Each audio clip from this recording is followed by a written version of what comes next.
সাহেব, সরি শিশির মনির সাহেব আপনার হলো এর আগে রানা প্লাজার যে খুনি রানা, তার জামিনের জন্য কাজ করেছিলেন। একজন আইনজীবী হিসেবে এটা করতেই পারেন, তিনি আপনার হলো এই জায়গাটাতে এইভাবে করতে পারেন না।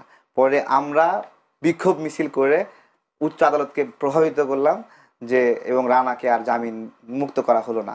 উনি অনেকবার অ্যাটেম্প্ট নিয়েছেন রানাকে মুক্ত করার জন্য। আবরার ফাহাদের খুনিদের 7 জনকে তিনি মুক্ত করার চেষ্টা করেছেন, আইনি লড়াই করেছেন। ঠিক আছে, এই বিষয়গুলোর একটা ঘটনা পরম্পরা। ওনার যে ফার্ম ল ল্যাব, সেই ল ল্যাবের পক্ষ থেকে আইজিপি মামুনকে এই আইনি সাপোর্টটা দেওয়া হয়েছে।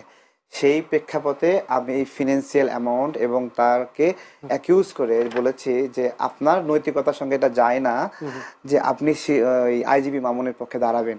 মূলত তাকে সেখান থেকে ফিরে আসার জন্য, মানে কোনো তথ্য বা কোনো ফোন আলাপ কোনো কিছু না, ফোন আলাপের কি আছে? ওনার আপনি একজন রাজনীতিবিদ। আরে বাবা,